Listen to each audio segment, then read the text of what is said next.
What's up, guys and gals, and welcome back to the Nerd Castle. Today in the world of indie games, we're going to be checking out a title called Mech Engineer. This is one of those games that, initially, I did not enjoy it in the slightest. And so you might be asking yourself, okay, so, why would you make a video on the game then? Well, it just so happens that the developer of Brigador left, a glowing review of this game. And I really respect Hugh's opinions on things. And so anyways, I follow him on Twitter. I followed some of the articles and whatnot that he's done with various media outlets and whatnot. And he's one of those guys that you can just kind of listen to talk about the industry. And he really seemed to see something in this game that I apparently missed. I've tried to play it probably 3 or 4 times over the last year or two when it's been in early access and just kind of bounced off of it. And the reason for that is this is a very granular, inaccessible game. But there is a good game in there if you can get over the absolutely cliff-like initial learning curve. And so if you've never seen Mech Engineer anymore, the basic synopsis of the game is that it's a post-apocalyptic game where you are part of a hovering, floating station that has the last of humanity on it after alien bugs like the Tyranids, or like the bugs from Starship Troopers, have basically wiped out the entire planet and taken over the whole thing and have begun terraforming it so that it's more comfortable to their species. On this station, you have several mechs in classic mech warrior fashion and a number of pilots, and really your goal is just to keep the station running so that humanity doesn't go extinct. You're going to fly around the planet, you're going to take missions, you're going to gun down thousands of bugs per mission. And along the way, your pilots are going to level up, you're going to be able to customize your mech, there's research. In a lot of ways, I find this game to be kind of a mixture of a Screwfly game like Dead Knots, or Fear Equation, and XCOM, and a couple of other influences in there. This is a game that really kind of shoots for the moon, and I think actually ends up being quite eccentric and original because of that. And so anyways, we're going to dive on in today, spend about 35 minutes with the game. I'm going to try to get you guys acclimated. I've played for about 6 to 10 hours now, and nothing is really explained in this game super well, and there's not a lot of videos about this game either. There's no guides on Steam, and so this is a rare game where it instantly took me back to being a kid in the 90s where, you have this video game, you don't really know how to play it, and you've just got to sit there and figure it out and tinker with it. And honestly, I think that after I got done with that initial tinkering, there is a really, really cool game here. So we're going to dive on in. If after watching this, you wanted to get a hold of the game, it's in early access right now. It's planning on 1.0 fairly soon. I know this because the Discord that I run, the developer actually hangs out on there, and in fact has been really, really awesome about answering my questions about the game as I kind of get lost in the various systems that are available for you to tinker with. You can check out the game down below. I'll also have a link to my Discord, and I will also have a link to my Twitch stream down below where I frequently play the games that I play here on the channel in long form so that you can get a better look at them over time. Sorry for the long intro, but one last thing. I'm going to spend a lot of time explaining stuff in this episode. I don't normally do that. I'll come in, I'll talk about the basic UI.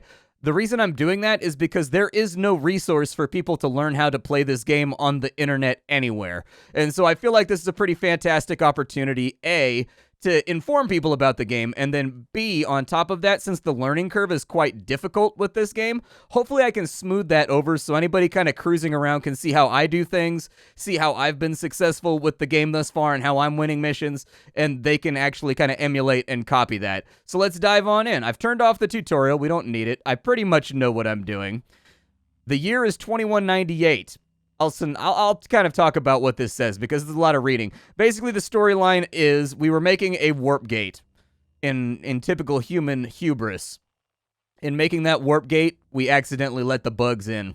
The bugs took over and basically nuked our planet, killed everybody, and all we have now is one station remaining. The player takes on the role of an all-powerful sentient AI that has access to all systems that exist inside of the station. And so that's the general idea, is that we're trying to go out and get stuff together so that we can build up a force or a super weapon that's capable of, getting us off the planet, basically. All right.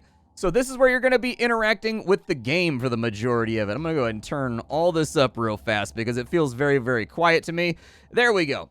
So from left to right, we've got our resources. There's different metals and there's different alloys you're going to need in order to do anything in this game, from metallite to scalanite. Down here, everything in this game in true 90s fashion is interactable. Everything is like a toggle that you pull or you flip or you click, like buttons that are fully analog. This is our mech screen. This is our reactors. This is the weapons that we currently have available inside of our inventory for tuning our mechs.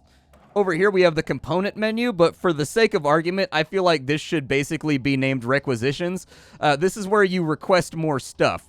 We can buy more mechs here. We can buy more parts for our mechs here. We're not buying them. We're manufacturing them using the factories that exist on board of our station, but you get the idea. It's basically the same thing. You put in a requisition order, eventually it arrives, and then you can put it to good use. This is the research screen. It's not absolutely massive right now, but inside of here you'll find all of the weapons, all of the mechs, all of the mods, all of the augments, everything that you're going to need, as well as station upgrades in order to increase your chances of survival. Over here, we have the hangar. We've got to locate our base for right now. I'm just going to plop it over here somewhere in, like, China, Russia. There we go. We'll just drop it kind of in, like, the China, Russia, Mongolia area, and we'll make it work. And we'll talk about what all this means a little bit later. Aside from that, there are sub-tabs. So you've got the calendar. There's nothing on the calendar right now, but once we have events, things like orders or things like research, they will start to populate this right here. We have our pilot menu. This is where all of our pilots are going to be available from, where you can take a look at their stats and figure out what they're good at. We'll talk about that once we get to actually running a mission. Inside the mission briefings right here, let's talk about that a little bit later. We'll talk about that a little bit later. So what do you need to do in order to get started in this game? Well, you need to get your reactors running. So the first thing you need to tool up is your reactors. You can shift-click anything to automatically put it in the hot seat. Everything you're going to be doing in this game is going to happen through this little area right here. You won't be able to power your mechs without a reactor, so we got to get these things moving. Every single reactor has auxiliary parts, it has an injector, and it has a piston. The pressure rating basically determines how much energy output it's going to be able to take care of and how much weight it's going to be able to carry in esoteric terms. So we'll go ahead and slap on in a pressure or injector right there and a piston. And as you can see, the stats have adjusted down here in the bottom. I like to throw in a whole bunch of like external cooling and internal cooling. I don't know exactly what this does to like the essence of the law, but it does make your system more effectively cool. So what we can do is we can test the system right now. Let's say I ignite this thing, right? We can light it on off. It's going to animate, and we can see that our reactor is running, and it tops out at 2.6 at the reactor temp. That's good. You don't want it to be idling anywhere near the yellow zone, because that means when your pilots open fire and they're doing a lot of combat and things of that nature, they are going to overheat, and when they overheat, it damages the mech, which costs you money, and it also hurts the pilot, so it's not great. You basically want these things to be running at all cost. I'm going to go ahead and outfit the rest of these reactors, and then we'll move on. Okay, so all my reactors are lit up right now. They're ready to go. So what do you do with these reactors? Well, you put them inside of mechs. But first, before we put them inside of our mech, we need to go over to our weapons interface, and we need to tune all of our weapons. Because what the game doesn't explicitly tell you is that you have upgrade points for all of these weapons that you can apply right this second. And so if you just kind of outfit a mech and go in with the stock weapons, or the way they come off the shelf, or the way that they come out of manufacturing, you're actually neutering yourself quite a bit, because your guns aren't going to perform quite as well. So we'll go ahead and drag the guns on into here, and we'll talk about the weapon tuning interface. So the weapon tuning interface from top to bottom. This is a weapon test readout. What we can do with this is we can turn it on, and you will get a simulation of how the gun performs at 12 meters as of right now. It's got 30% accuracy. It's missing quite a few shots. This slider right here moves the target further or closer away. You can also triple up the target if you wanted to see how well it penetrates. If you going for like a penetration build or something like that, or you can just have one stationary target. And so you can basically decide how you want to test the weapon. When it comes to miniguns, I have found the best success by getting rid of all damage, because those 2 points of damage right there don't really seem to matter. We'll go from top to bottom. So this is firing speed. This is how heavy the gun is. This is the accuracy. This is the energy usage. And this is the damage/armor penetration. You don't get anything out of the 2 points that are in here. You don't get like any extra damage. You don't get any extra pen. So just take those points back. That's it, and then you can apply them in other places. What I like to do in this case is I like to go through and I like to kind of even out. I want it to fire more rapidly, and then I want it to fire more accurately. And what you'll find is that our accuracy right there at 12 meters has gone up to about 30%-ish, give or take 10 to 15. It just kind of depends. As with all things, when it comes to probability, it's going to be streaky. So this number is going to spike up to like 30, 35%, and it's going to dip down to like 15%. But in either case, we are now getting a lot more, we're getting a lot more accuracy and damage out of here. You can sort of make up for a lack of accuracy with volume, because in live fire, like when you're actually in a mission, you're not going to be fighting one bug. You're going to be fighting thousands. And so these bullets that are missing on the sides and whatnot doesn't really matter. They're absolutely going to hit something in the bug horde. And so what I like to do is let's go ahead and we'll just kind of top out a little bit more accuracy, and we'll throw that on in there. So we're looking pretty good right now. I'm pretty happy with that spread. What we can do is we can save these stats, and then we can just copy and paste them. What I would like to see added to the game is a button that applies these right here, and also the mod that you put on the gun to all weapons of the same type. I really, really would love to see that, because as of right now, I'm going to make a cut, but I got to go through with every gun, and I can copy and paste the stats, but I got to come over here and I got to click in the mods in order to do it on each and every one, and that's a lot of extra clicking. The mods range from all kinds of things, from increasing your crit, to making it so that the bullets break into shards after they hit things and kind of shotgun outwards, to lighting things on fire, to slowing your enemies, turning it into a fully automatic shotgun. I like this guy right here, the increased penetration, because the bullets will frequently go through enemies and hit the thing that's behind them. And sometimes they even go through the second guy and hit the third guy. And so that can be really, really nice for getting rid of just ridiculous, catastrophic bug hordes. I'm going to go ahead and kit out all my miniguns, and then we'll talk about how I kit out my rocket launchers.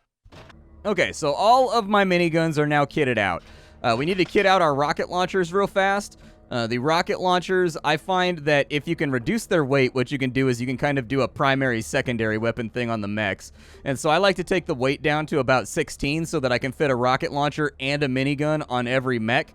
That way you've got double the firepower. I don't really worry too much about increasing firing rate, because the missiles have splash, and so like you're not really using them for the fire rate. I tend to go with a little bit more accuracy, because missiles have less ammo, and them missing is kind of a bad idea. Well, I want to turn my missiles into hittles, basically. And then we'll go ahead and we will increase... With 3 points, can I get anything out of there? I can get armor pen 9. Yeah, let's do that. And then I'm also going to increase the pen right there, so our missiles are actually pen 18. The way that armor works in this game is that if your weapon is less than the enemy's armor, you deal 0 damage, but you do slowly erode their armor. So eventually their armor will break. But if your armor pen is higher than their armor, the damage gets through. And so that's kind of where you're at. That means that with every enemy in this game, you will eventually kill them, even with low penetration weapons, just by kind of eroding them down. But it does help to have a couple of weapons that can actually like punch and like help out a little bit. And so anyways, we've got that all set up. Let's go ahead and kit out our mechs now. We're all good to go.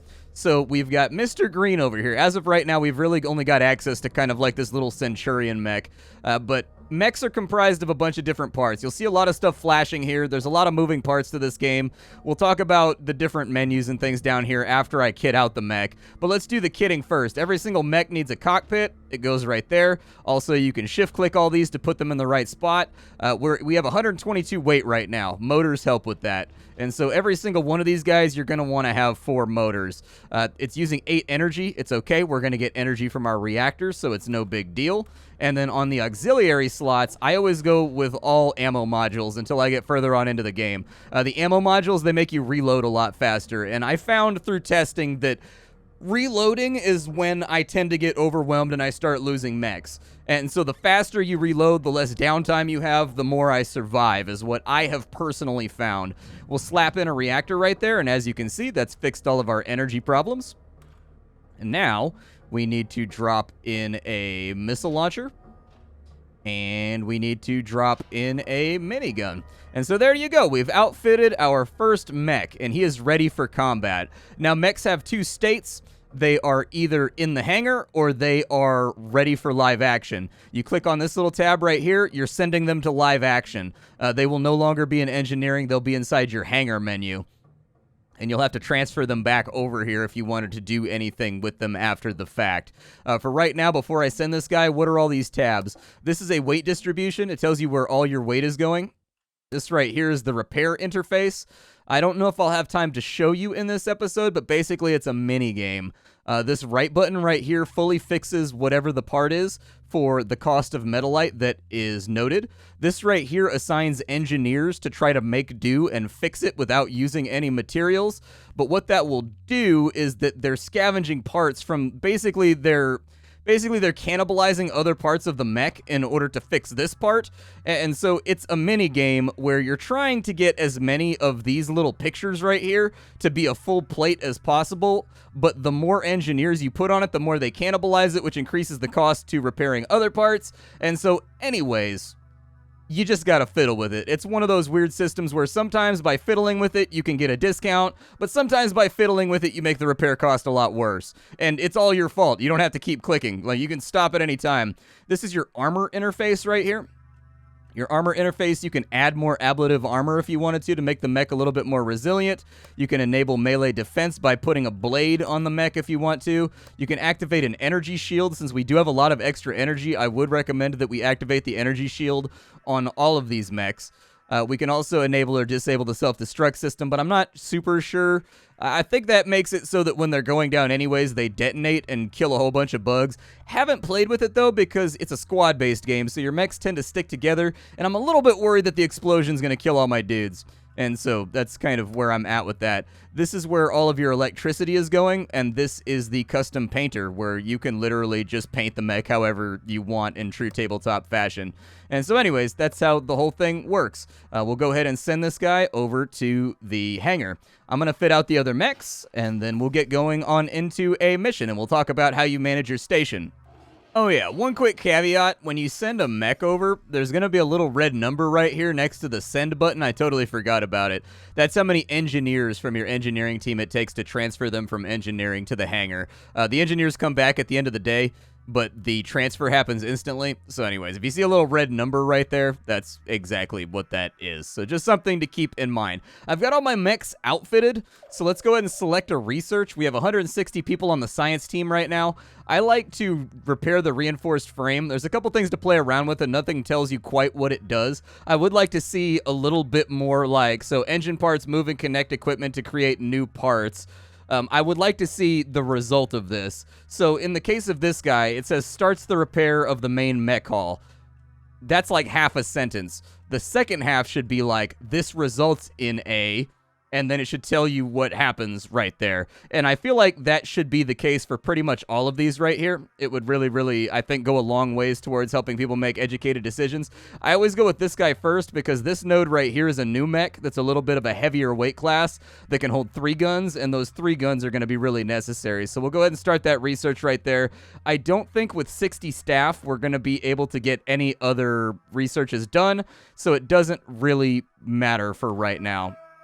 So inside the hangar, you can see that we are actively ready for combat. So let's talk briefly about pilots and how they function. So your pilots are comprised of 4 different stats: reaction, vitality, stress resistance, CBS, and what they are actively doing right now. So every single day, your pilots have an activity that they will do, whether it's playing sports, training in a simulator, walking around the station, relaxing. All of those activities increase their stats, and you can see what it's doing right here if you let them do that till tomorrow.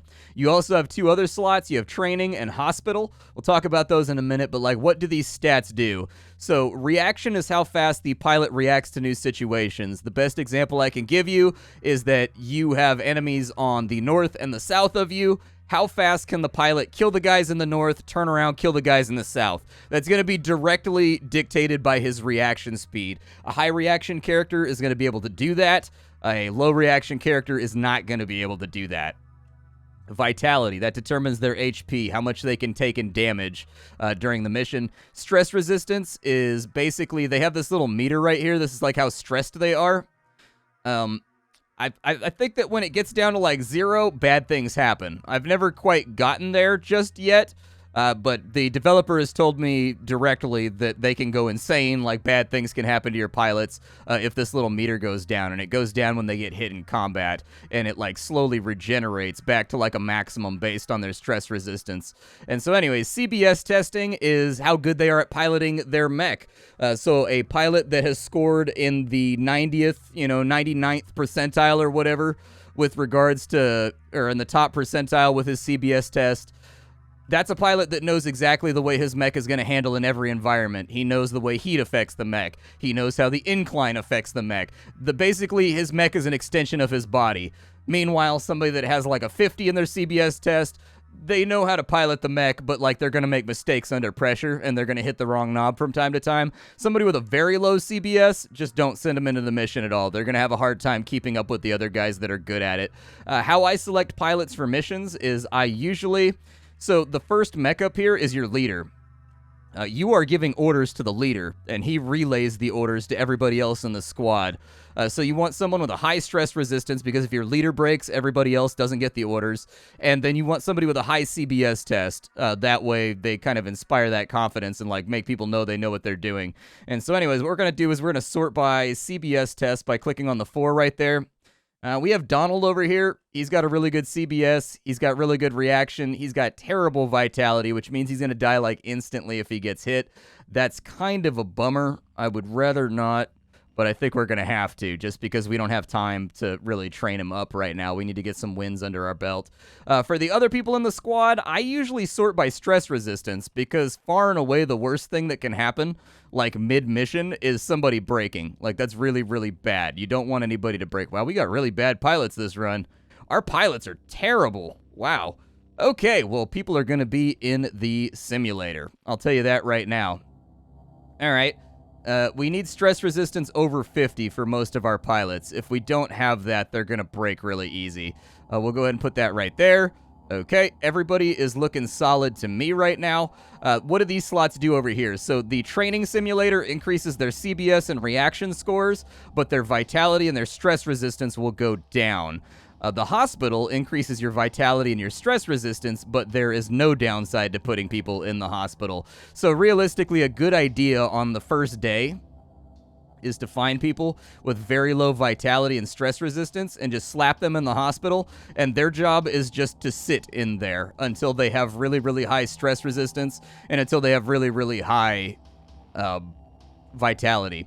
Then from there, you can swap them into training. Now, we want to take anybody that's got really bad CBS testing, and we want to put them in the training simulator so that their CBS will slowly go up with time. All right, we've got that covered. We also need to order some things before we go into our first mission. And so I would like to get components. I'll talk about what those do in just a second. I would like to get maybe 2 more miniguns.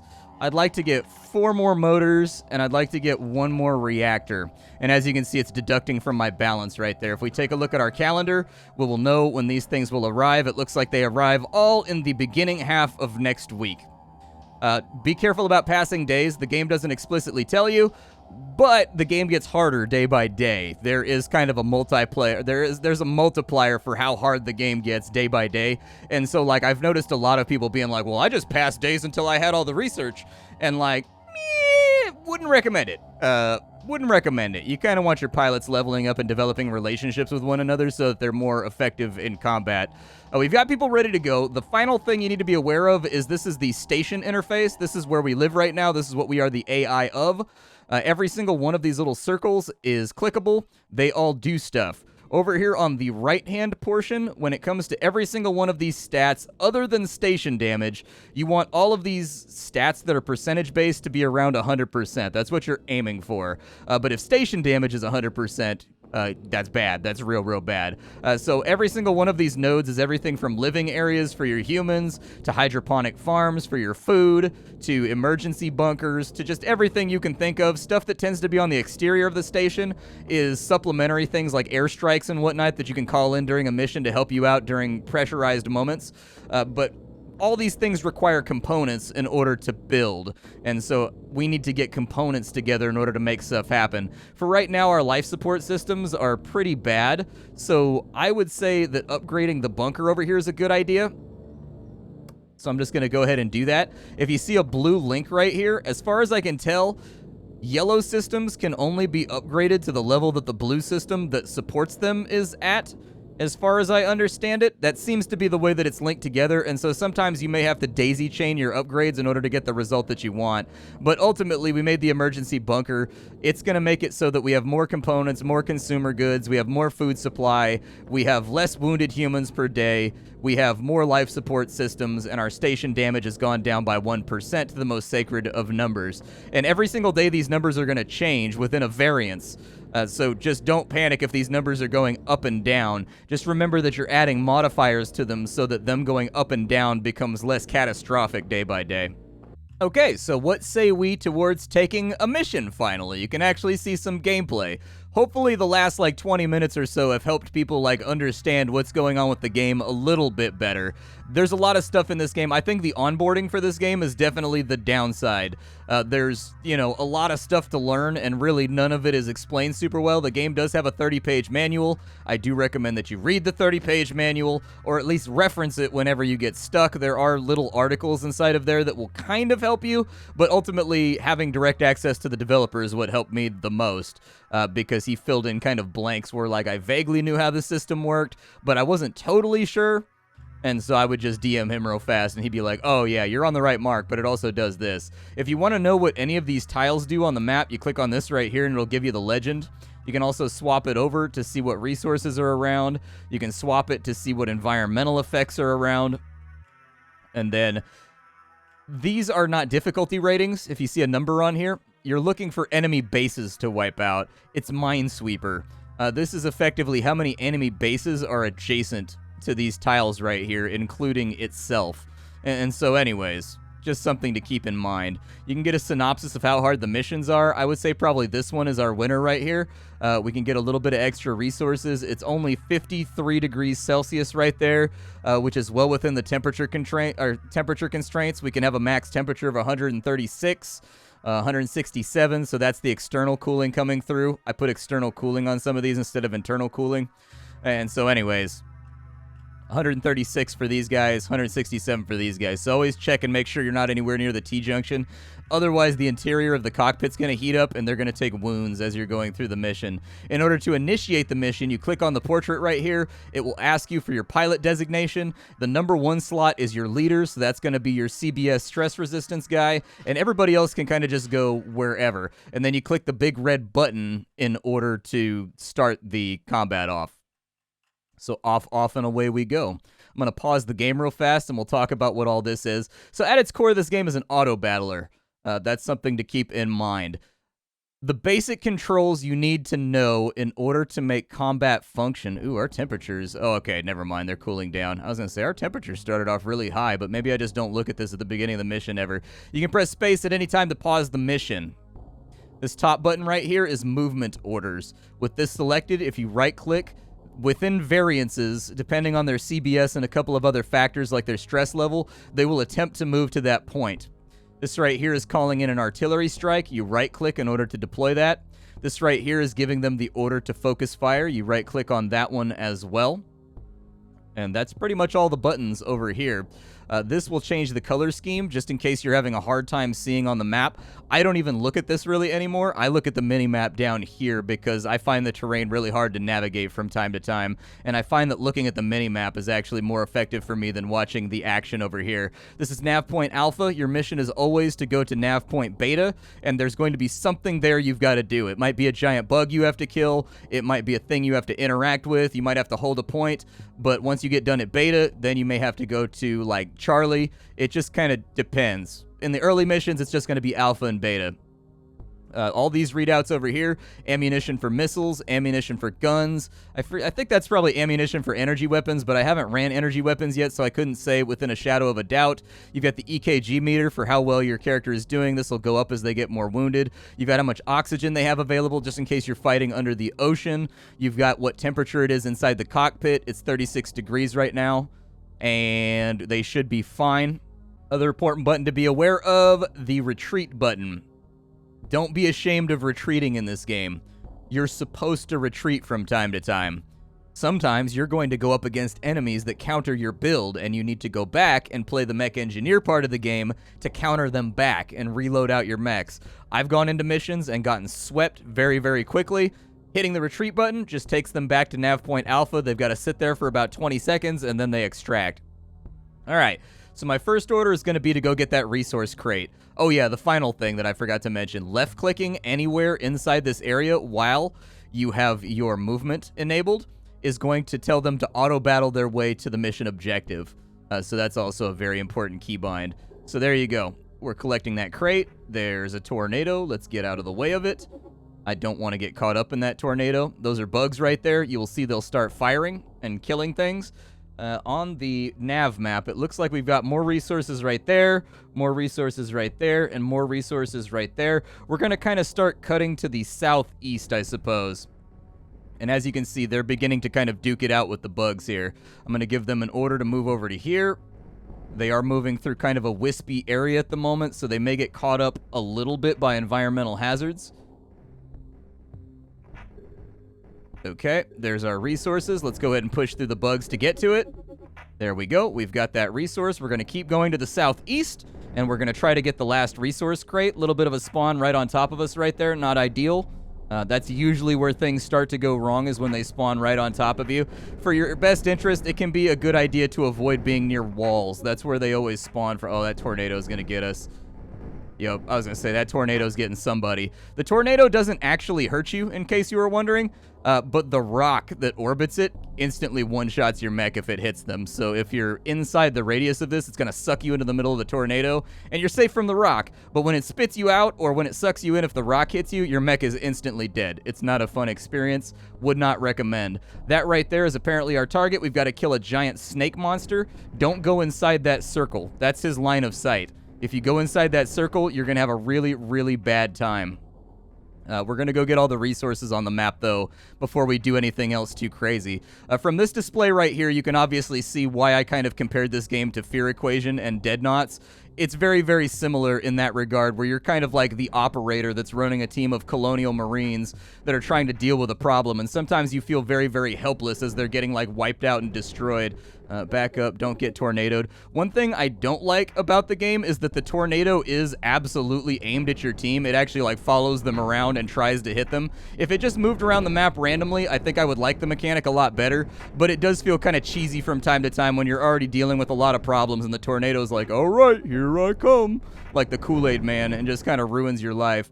All right, so that's a wall right there. We're going to need to get into this area to deal with the big snake monster. The big snake monster, it has a lot of armor, so we're not going to be able to kill it directly, in all honesty, for a while, but we need to unload on it a little bit in order to make this happen. We are doing a good job fending off the bugs for right now. I don't like this terrain or this topography for fighting against the snake monster. I'm not a fan of it. It's going to open us up to severe problems with the tornado if it gets inside of there, but we just got to take our chances. The mission needs to be concluded, so, like, all right. Everybody go in. Oh, they've got to go around the outside. That's unfortunate. Okay, so I guess that's impassable for our mechs, but the bug can pass through it. All right, well then go to there then. And your job is just to kind of dance around this thing and kill it in its face holes. And there's the tornado, just like I predicted. Oh, it didn't get anybody, though. That's nice. Okay, so we're putting some damage on the big snake monster. We want to avoid his line of sight. If we get inside the line of sight, he basically puts a death beam on you. That death beam will eventually one-shot your mech.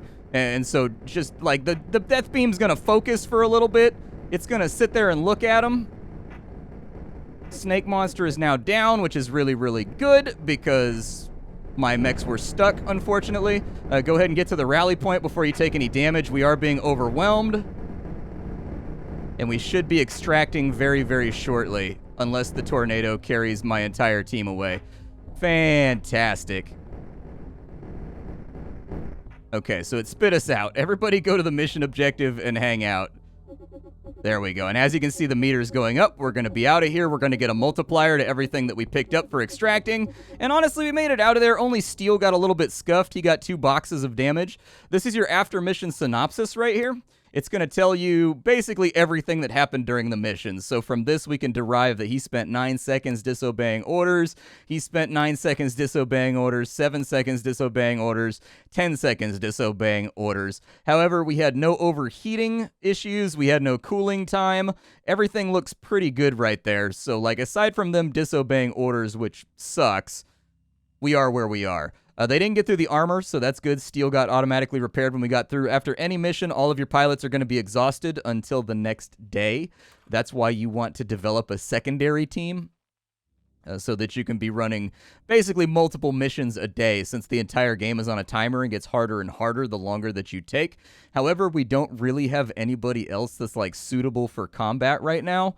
And so I don't think there's anything left to do but turn over the next day as a little affront, not a little affront, but I guess as a little observation as well. For whatever reason, sometimes the station engineering button goes away. You can also access it by hitting this lever right here, and it'll take you back over to this station interface. It took me a while to find that, because like usually there's a little sticky note right here, and you just click on it, and it takes you to the station upgrades, but sometimes it's not there, and so this switch does that right there as well. We're going to go ahead and bypass a day. And so we're on the next day. If you want to get rid of this menu right here, you just click and drag it upwards. And we can see that today our system is struggling. We supplied 50% of the consumer goods that people needed, 60% of the food supply. Station damage is still going downwards because we fixed it last turn. Our station energy is all right. Life support systems are not the greatest. We should probably work on things that increase that as well. And then overall efficiency about 50%, but that'll go up as we upgrade things. As you can see, all of our pilots are now refreshed. You can send them on back-to-back missions. It shouldn't have any major effect on them, but you can see their little stress meters have gone up ever so slightly, I would guess. I haven't really figured out. I don't know if the stress meter going down causes them to, like, freak out, or if it going up causes them to freak out. I don't know. That's one of those little things I haven't gotten to the bottom of just yet. As of right now, though, by running people that only have, like, 50-plus stress resistance, I've never had anybody break. The worst thing they've done is ignored orders for, like, 5 to 6 seconds, but they still keep firing, they still stay on the point, they still stay with the squad, so it's not that big of a deal. I don't know. I haven't had a chance to ask the developer whether this meter bottoms out or tops out. Not sure.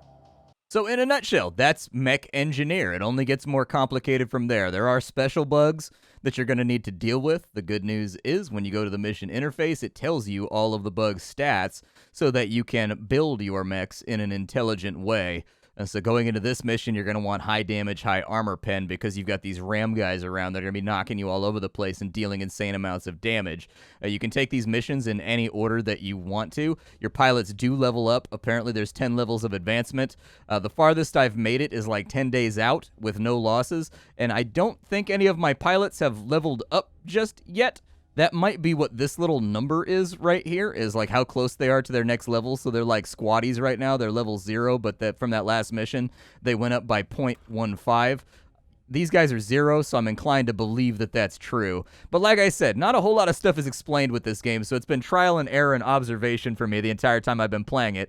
I do think that there's a good game in here. I think this is a really, really cool game that's going to scratch that itch for a very specific kind of Sierra age 1990s PC gamer that's used to figuring things out for themselves. I do think that onboarding could be a lot better. I do think that the tutorials that exist could be a lot better.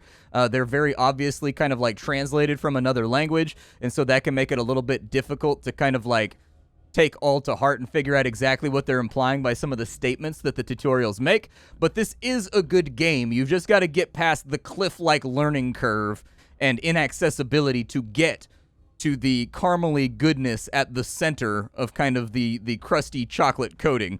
The crusty old, white flaky chocolate coating that's around it. The caramel is in there. I do think that this game is really, really rad. Hopefully this video helps somebody out if they're thinking about getting the game. As a little bit of an extra helper tip as well, this game does have forced Iron Man. So what that effectively means is that if you lose, you lose. I have found a way to work around that, which really helps with the learning curve. If you're losing a mission, pause the game, exit the game, and then go back in, and it will take you back to the state that you were in prior to starting the mission. So if you feel like a mission is going really poorly and it's going to be a wipe and you're trying to learn the game, that is a workaround that I've found for the Forced Iron Man that really helped me out with my learning process. Unless you enjoy like losing and rekitting your mechs over and over and over and over again ad nauseum. So anyways, that's just my advice. I may end up streaming this one to just play around with it. I haven't really made up my mind just yet, but this is Mech Engineer. It's a pretty sweet game if you are that type of gamer. It's definitely not like a you're going to get the payoff right this second type of game. You're going to have to dump a couple hours into it just fiddling with knobs and playing with things like I did before it all makes sense. And so anyways, my name is Splattercat. I sift through the pile to find what's worthwhile in the world of indie games every single day so you don't have to. Today up on the chopping block, we had Mech Engineer. Tomorrow, we will very likely have something else. I'll see y'all later. Thank you for stopping on in, and that's all I got for you. Bye-bye, everybody.